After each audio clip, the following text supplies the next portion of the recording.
Hello everybody, what's up? And welcome. Today we're doing another live show, I guess. A little bit short notice, I just decided to do it today. But last week we did it at the same time, so that's okay. Anyway, today we're going to be doing two parts, about 20 minutes each or so. And the first part's going to be a tracer VoD, and not just necessarily the VoD, but we're also going to be going over flanker and time budgeting in general. How much time do you actually have? When should you flank? Stuff like that, because in all of my flanking videos, I've been getting a lot of questions to go into more detail, so we're going to go into a little bit more detail. Also, the second part, again, about another 20 minutes or so, 25 minutes, is going to be a McCree VoD on Hanamura. And again, it's not going to be so much about reviewing the VoD itself. We're going to do that. But more importantly, a lot of people, including myself, actually have a lot of trouble with Hanamura. Particularly the first point, busting in. What do you do? So we're going to look at that right after this first part. So let's get right into it. So here we have a tracer player, and we're on Nepal. And he's in a 6-stack, by the way. Not really relevant to this particular VoD, but he has some trouble finding a good angle and flanking around. So let's see what we can do about it. Now, we're going to look at this first fight, and then we're going to back off and take a look at a pro match played on Nepal, just not all of it, just a little while, and see how that goes. So here we go. We're going to blink around, and this is good. But as we go in, he only has 2 blinks here, and now he has 1. He went really fast. He's clearly in a rush because he went all the way around, and he really wants to help his team out really badly. And I forgot my pen again. Is this going to just be a meme now? Hey, pen, come here. All right. We have to get our pen because everyone loves the pen.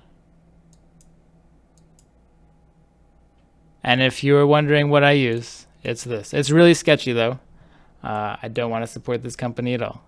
So, all right, we have our pen now. And you can see that his team, we have all these little green arrows down there, all 100% green, and really not much has happened. So our hero is in a really big rush, tries to get in, tries to help his team to the point where he rushed his blinks out, only has 1 blink left, and I don't think that he necessarily had to do it this fast. He had a little bit more time. So let's see what he does. Remember, he only has 1 blink coming up on 2. And so he's going to come up here and just shoot. Doesn't even look for an angle. No one's looking at him. He's not in too big of a rush, but he's just like, shoot people. And we're going to see shoot somewhere. All right. So if we whoa, that backed up a long way, but we're going to get back to where we were before. So here again, he just shot randomly. Oh my gosh, panicking. Must help my team, even though my team's all down there and clearly okay. We have a Winston here. He's quite scary. So he actually had an okay angle. He was starting to get an okay angle, that is. And he did the loop around. He did what I was saying in earlier videos where it's you have time, go around, get a good angle, but he winds up rushing it. We're going to see that he doesn't wind up getting much damage out. He's going to have to recall away, run away, and go around. But now we see that here he does have a better angle. So both of them were behind, but in the first time, he went a little bit early. His team wasn't quite fighting yet. So they just turned around and shot at him. Here, they're already engaged with his friends, and no one's looking at him, and he has there's no Winston here ready to just turn around and shock him. So he's going to wind up doing a lot of damage to McCree, and while we have a little bit of spaghetti in our aim, eventually I think we get there. And we wind up taking the point. So that's all good and jolly. Even get the Zenyatta stagger. Why not? There's about 6 seconds off the clock. Nice and easy. So let's actually check and see how much time you kind of have. So if we look at I have a match here, Energy versus Vici Gaming. And this is also on Nepal, the same map. And so now an important thing to know how a game is sort of going to play out is to look at the team compositions. Now, obviously, you can't see your opponent's team composition right off the bat, but you can see yours. So let's say that you are Energy here. And you can see that you have a Tracer, Genji, so not super DPS right off the bat. You have a Zarya Winston, so again, not super DPS. All these heroes are pretty hard to kill, and chances are the fight's going to last quite a while. So you have quite a while to go around. So let's check it out. Remember, pro matches, I mean, they have better aim. There's more damage being thrown out. So in general, people are actually going to die faster than in your regular old solo queue game where people are scared and all that jazz. So you see the Winston's going to dive in here, be very aggressive, and be killed. So at this point, we are at 10 seconds left until the point respawns. And that was quite quick. That was quite quick. So if we go back to our original VoD that we had with the tracer, and we go back to where we were. So he tries to go in. First of all, remember, you can see the arrows through the wall. And remember, there are 6 stacks, so they have comms anyway, but we're assuming they're in solo queue here. In this case, he's at only 16 seconds left until the point spawns. So if you compare it to your average game, and yeah, I just used one example, but watching many games on Nepal, people don't really die at this point in the game. So he was not rushed at all. He had plenty of time, 6 more seconds even. And again, coordinate with your team to take it slow, not use all of his blinks. And so if he came in here, he could wait for his 3rd blink, get in position, maybe get a good angle on the Zenyatta instead of the spray and pray from a distance like he has. And he could have had a lot more impact. But let's check out the rest of this round. So again, he's going to come, Spaghetti on the McCree, get the Zenyatta, and here we go. Now this is a very important, I talk about how important time is for a flanker. Now you always have to have a plan. Where do you want to be flanking from? Where do you want to start the next fight? When you win a fight, you have the benefit of being able to start wherever you want. Anywhere you want, because you have all the time in the world. He's going to choose to use up some blinks for no reason, stand up here, and he's going to choose this area, which really you could do a lot better. Let's go into the map real quick. Let's go into the map and see exactly how much better we could do. So I'm going to bring up Overwatch because I don't already have that pre-opened. And we're going to get into Nepal. By the way, great patch. Actually let you choose the section of the King of the Hill map that you want to play on. So helpful for me. I go into a lot of custom games and check out various segments of maps. So it's very, very nice to just be able to choose anything you want. So let's get into Nepal. And we're on the 2nd branch of Nepal.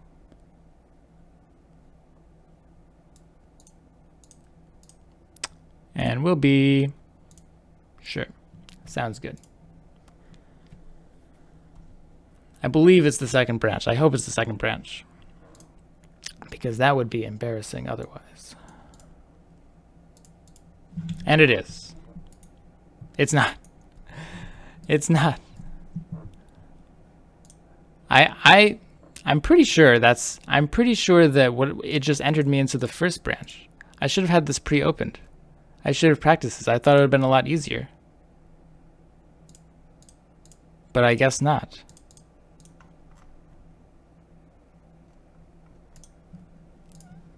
Let's try again. So remember, I said the 2nd branch last time.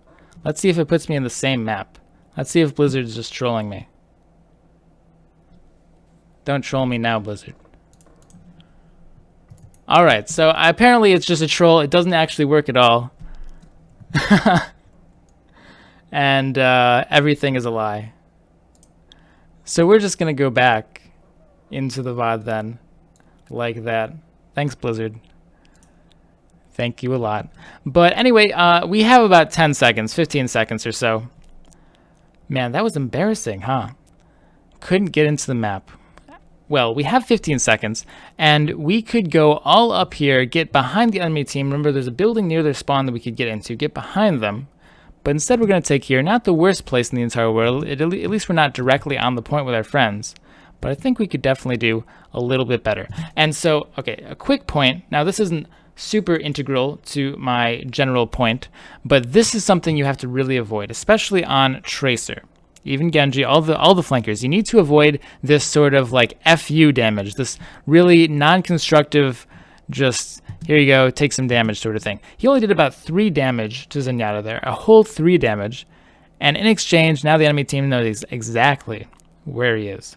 Not a very good trade-off. So never do that. Never do that sort of spray into them from a long distance, because now the McCree knows he's there, can put a lot of pressure on him. This McCree actually has pretty good aim, so he winds up being able to pressure the Tracer off quite well. And any chance that he had to have a good, sneaky, good position is sort of ruined. But fortunately, the other team has dementia or something, and forgot. He gets a tracer bomb that the McCree walks into.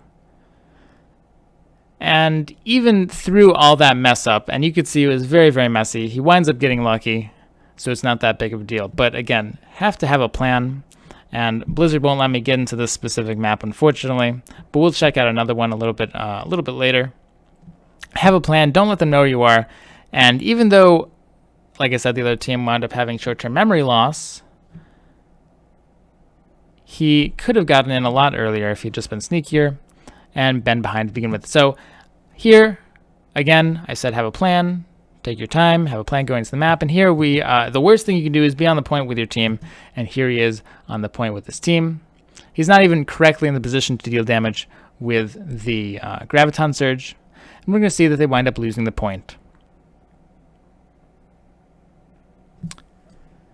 at 85% as well. So attacking is a lot different from defending on King of the Hill, that is, because on defense, if you win the fight, you have an unlimited amount of time to go and get whatever position you want and just sort of control the map. But on offense, you don't. You have your options are a little bit limited. You're limited to the paths that you can take that the enemy can't really see you in. And so little Tracer versus Tracer battle. Tracer runs away. And we're going to take this side path again. Now, remember, where is his team? His team is up here, if you saw a little bit earlier. Remember, they should be on comms, so this should be all peachy, tight. Everyone should know where everybody is. They're up there, ready to push down. We've used all of our blinks at this point, and we have a little Tracer battle here. This is just pure mechanics, but we have a Gorilla Monkey friend to help us out. Now, his team is starting to push in. Not quite, though, remember. Not quite. But because we use a little, and remember, plan. So this is the fat that you need to cut out of your game. Not just the player in this VoD, but just everyone. So here we have this indecisiveness. Our team's ready to push in, and we go, should I go up? Should I go over there? I don't know. And then finally we do the blink over here. But we have to actually use blinks to get in, and that's bad. So now we have no blinks. We're forced to go out.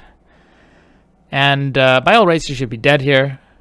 But he winds up getting the health pack, and his team has been fighting the entire time, and they're all dead, so we can't really do too much. So we're going to wind up fast forwarding to when his team all respawns. Now, here's another interesting point. He's been, again, he clearly didn't have a plan going into this map. You should always try to do the same thing, especially in solo queue when the players don't really know you very well. Just always have the same plan, do the same thing, know exactly where you're going to go, with maybe one or two variations. So here he's going to try to go around the left side. Use all of his blinks again. Blinks are very, very useful on Tracer. And wind up getting into this little issue with the McCree when his team is way back there. No need to rush. No need to rush. No need to rush at all. And so he's going to take a lot of damage, wind up getting the health pack, and get into this back position. But unfortunately, McCree sees him, and by all rights, he should be dead. But he's not. He has the Tracer bomb. Again, rushes it. Patience. Patience. You have to have patience. And we see that his team is probably beginning to engage at this point. He has a little, again, mechanical battle with his Tracer. This is just pure aim. Winds up losing it. But it doesn't matter. His team was already starting to die, starting to initiate. Even if he had won that battle, it would have been too late. So his team winds up, unfortunately, losing the round. So let's go in, and I can't go onto that map because Blizzard's a troll, but we can, however, go into, and I think that I still have Overwatch open. I do. We can go into, let's say, not this map because I already did this map a little bit earlier. But we can go into maybe, by the way, I've been decaying. I forgot to play ranked recently, so I have to start doing that again. So let's do maybe a different one like Lijiang Tower. Let's do Lijiang Tower. And because apparently I can't control wherever I go, Blizzard's just going to do whatever they want. Doesn't matter. Sounds good. Save that. Let's go. I'll show you some examples of what I mean right here. Taking it slow as opposed to rushing in. So if you give your team, especially if you're in a 6-stack like him, but if you're in a solo queue environment where you don't know anybody on your team, you still have to trust them.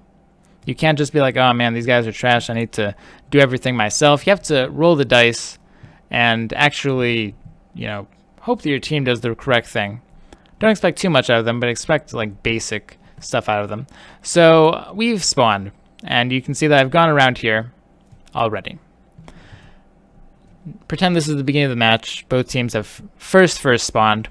We come around here. Now there's two paths. You can either go in that path or this path over here. Now, example of rushing would be if our team starts to move up and their team starts to move up, and we do this. We go, all right, let's go in like that. I only have one blink up, and I'm behind the wall, so I don't even see what I'm blinking into. This is something a lot of tracers do. They're like, okay, time to go in and start killing people. So you haven't really set up your angle properly. Instead, unless it's absolutely urgent, like I said, people are saying, oh my god, I'm dying. You hear ultimates going off. Again, this is the beginning of the match, so there are no ultimates. Instead, we can take a little bit slower. Now, pop out here. Chances are someone's going to be seeing you over here. But if no one sees you, be like, all right, let's kind of walk up. Don't use any blinks. And just take it slowly. Just take it slowly. Maybe follow them this way if they went this way. Now, if they are looking at you, just take the long way. No problem. Play it a little bit more patiently. Play it patiently. And then after you have the angle, maybe you see a Zenyatta or something here, you can just waltz up and start shooting. Now you have 3 blinks to work with. You can do whatever you want. 4 actually, because remember when you started fight off with 3 blinks, you can stall long enough to go to the 4th. That's a big difference. 2 blinks is only 2 blinks, but 3 blinks you can stall long enough for 4, so that's huge. So basically, be patient. Be patient. Take good angles, and unfortunately, like I said, I couldn't get into that map to show exactly some of the stuff I was talking about. But the important thing is pay attention every match when you're flanking. Pay attention. When are people starting to die? When is it really important that I hit? Take note of that every match. You don't have to literally take notes. That's obviously a little ridiculous. But take notes in your head. Generally, be like, oh well. Usually 15 seconds until the point spawns is usually a little early. People usually don't die by then, so I have a little bit more time. And really keep that in mind. Keep time in mind if you're flanking. So that's, I think that's about it for this segment. Yeah, it was about 20 minutes. I think that was quite enough. So I'm going to go get some water, take a 30-second break, and then we'll be back with the Hanamura and McCree. So again, be right back. Here we are, we're back. Just like that, easy. So let's go ahead and open up this VoD. And then we'll be on our merry way. Oh, but I guess I didn't ask, but I assume everything on the stream is good. It should all be good because it should, I tested it. So let's get right into it. So this is a McCree, like I said, and he's on Hanamura. And we're going to skip through this first part because that's the attacking part. I mean, the defending part, rather. We are going to look at the attacking part. So this guy's in Platinum. And again, he's with a 4-stack, I believe. So a little bit of coordination there. Or potential coordination. And first, let's just check out what he does. We're going to look at the map in a second. But let's just see what he does. So the most important thing when you're dealing with these choke point maps like Hanamura is what exactly is shooting at you through the choke. That's very important because that makes a big difference. If there's a Roadhog, then that's a very different choke to deal with than if there's a Junkrat or just a hit scan spam like a Widowmaker and McCree or something. So right off the bat, you can hear rather, and see. You can't hear, but he can. The Roadhog and a Symmetra. So remember, Symmetra, so not going to be a lot of damage necessarily at the choke immediately. Roadhog, though, has the hook. Reinhardt. And that's about all you see so far. That's about all you see. So we're spamming down the choke. The Zarya unfortunately wound up killing herself. But there's something I actually want to say about that. Because remember, I believe that the Zarya was his friend. Yes, so the Zarya is actually his friend. Zarya walks up, tries to charge a shield, and unfortunately, our McCree winds up taking a hit from their Symmetra, going down to 75, which means he can't really do anything about it. If he hadn't taken that hit, he should have been a bit aggressive, tried to at least play off of the Zarya's aggression, even though the Zarya died. All right, now we're going to go into Hanamura, because we just saw that the Roadhog used his hook, and that's a huge opening for a choke point like this to go in. So let's take a look at Hanamura. And this doesn't have different sections, so I can't get trolled on this one.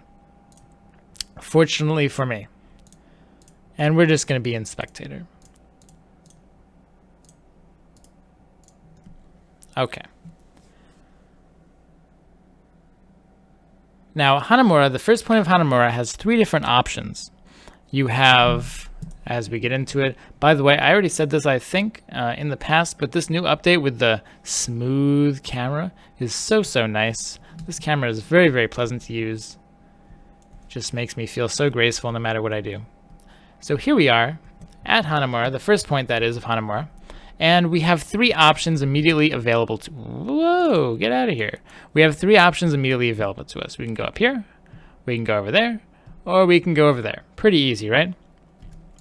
Pretty simple concept. Now, the way I think about this map is I think of it like, you know, those video games or the movies, like the cliche where there is the there's the goal, the big prize right there in front of you, but when you walk towards it, like all those gates come down, the lava comes up, and you have to find a side passage. That's what this map is like, because the natural instinct is to just come around the corner and be like, oh, there it is, it's the goal, let's go towards it, fam. But there's a problem with that, because first of all, this is super wide open, very long distance. They have all this stuff. They have this rock for cover. I love this rock, by the way, really good to use as cover, in case you aren't a fan of the rock. They have this high ground up here that they can shoot you at the entire time. They theoretically have this high ground up here as well, even though that's not necessarily as popular. They can use this for cover. They can even shoot you through these windows. Basically a death trap. There's absolutely no way that any team can reasonably just be like, all right, guys, let's go and take the point. If you actually take the point like this, and it does happen, chances are someone is outplaying someone substantially. So let's take a look at the other 2 paths. We have, I call this the more aggressive path. It's the shorter path, but it doesn't have as many options. And then this is the less aggressive path. It's longer, but it's also safer. Like once you get in here, it's much safer. You can come up here, you can come around, you have control of this big health pack. So let's pretend you're in solo queue, and you're standing somewhere around here at Hanamura. Now, with choke point maps, you have to be a playmaker, and it's difficult for a lot of people because you have to just roll the dice, play the numbers, and hope your team follows along with you. You can't guarantee a push. You can't be like, yeah, I'm going to come in here, and I'm going to not die because I'm just going to play everything safely, and eventually we're going to push through. You can't do that. Instead, you just have to play the numbers. Try to gamble, try to go through. So if you're McCree, for example, now you could say swap to a different hero, go through the window, swap to a tank, blah blah blah. But let's stick with McCree because apparently we really like playing McCree, so we're gonna play McCree. He has a role. So he just saw the Roadhog hook go down. He could easily come in here and either, assuming his team was there, right? The Zarya was respawning, but if his team was there and he saw the Roadhog hook go down, he would come, roll into here, and just start fighting people. Now, is he going to die? Probably. However, he puts the enemy team in a really interesting position where they have to turn around and come into this choke to actually kill him, giving his team a big advantage. Now remember, that's the tank's job, but if you're a DPS, you have to get stuff done if that's on your hero. But if your team is a little bit more cooperative, then you can come around here and try to convince them to go left, and we can go through this safe area here, come around, take control of the high ground, and eventually push through here with the support of the people on the high ground. So let's go back into the VoD with this stuff in mind, rewind very slightly, and see what's up. So Zen is going to get hooked. We already saw this happen. Winds up getting out. Now Zarya has respawned at this point. The hook is down for a few more seconds. So, and the flame strike is down. He sees that the Reinhardt is pretty low as well. Now is the best opportunity you're going to get for a long time to actually bust through the gate. He could just literally roll in, go roll through the door, this door right here, and try to make something happen. Is it safe? Does it feel nice to get your head clobbered in by a Reinhardt? No. But if you trust your team, half the time your team is going to beat their team, but you're giving them an advantage in this case. So over half the time, your team is going to wind up winning. Instead, we're going to be very, very scared, back up. All right, Anna's going to wind up dying. And we also see we actually have teammates in here as well. We have a D.Va who wound up dying somehow. Not sure how a D.Va would die back there. We have another hero. I'm not sure who this other hero is, but he's actually his friend. This guy is his friend, I believe. So they should be on comms. Again, we see the Roadhog still looking, so that's maybe not too safe. And we're just relaxing. Now our teammates are dead, so you can't really go in. Always make sure that you have 6 teammates up. But here we have a big opportunity. You saw that the McCree pushed through. There he goes. So he rolls in, does some crazy stuff. So this McCree should die, and he does. Very, very good. But then he gets hooked. So that's an opportunity where if he hadn't gotten hooked there, and this is just hindsight at this point, this isn't really a big strategic thing, just small mistakes like that, especially at choke point maps like Hanamura. If you die, it's very bad. There's a perfect opportunity to go in, and it still is a perfect opportunity to go in because the enemy McCree will be arriving at an awkward sort of time if they push in right now. So if we push in right now, which we do, we wind up going to a trap though and dying. But you can see that they went straight through the front, and McCree also went straight through the front. If we look at it just one more time, if we look at what we did, yeah, we're straight into the door, straight into the trap. So that was unfortunate, but it's okay. We can redeem ourselves. We still have 2 more minutes left. Lots of stuff in this game can happen in 2 minutes. So let's go up again. Now remember, this is our Genji friend, is up there. Took care of the tire, so no tire. Genji's back there, hopefully distracting people. Again, perfect time to go in. If your Reinhardt isn't going to go in, then you have to take charge yourself.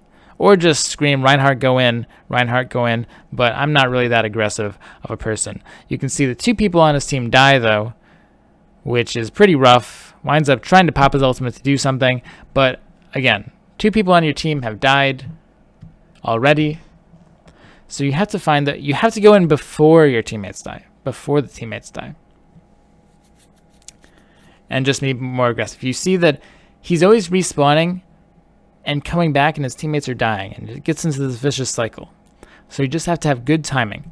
And it's not always going to work, but if you keep doing it over and over again, the odds will eventually work in your favor. 1 more minute, 1 more push. Let's see what we do this time. So we have a really good, okay, finally, their Reinhardt basically just threw the game, and his team finally pushed in for him. And that is the only time that they actually wound up being able to push into the point. So they do get up, they push into the point, and they actually wind up pushing all the way through to the 2nd point and winning the game, winning the match that is off of this. So that's quite nice. But, and I'll just play it through until we take the point. And even here we see that he's a bit scared, a bit too scared. And while we do wind up taking the point, we have some pretty nice shots, gets the dink on the Symmetra there, and eventually winds up taking out the Reinhardt. So that's all very, very nice, but I would say that this player is too scared. You have to be very, very aggressive on choke point maps, not be afraid to die, and you can see that he would have lost this game. They would have lost this match if first of all, the enemy Reinhardt didn't throw, and if his teammates weren't courageous enough to go back and push in for him. So definitely try to experiment with it too. Try to find opportunities to push in. Every time you're on Hanamura, quick play is actually a really, really good place to do it, because on quick play, people are very scared to go through choke points, I've noticed. Just because, I don't know, they are. So if you play quick play and you get those choke point maps, like Hanamura is a big one, even Volskaya Industries, to an extent, is another choke point map. Not really King's Row, but sort of King's Row. Those maps that really rely on one big central choke point. Practice those and just be crazy. Go in, try to just get stuff done, find good opportunities, and we can see here he's still actually. We're just progressing into the next part, which is not the focus, but he's still really scared. Gets a pick, but winds up suiciding on the Junkrat that he clearly couldn't kill. But that's beside the point. You have to be courageous, try stuff, and if you take those side angles especially, they're much, much safer on Hanamura. So, I think that's about it for that. I think we're good. That was about 20 minutes per section. I think that was good. Maybe a little bit shorter than usual, but I don't want to go on too long here. So anyway, guys, I think that's just about it. I can't think of anything else to go over. So, if you guys have nothing, then I'm going to call it a night. Thanks for watching. Have a great night. Hope you enjoyed. Hope you got something out of it. Maybe had a little bit of fun. So stay positive and good night. Peace out, guys.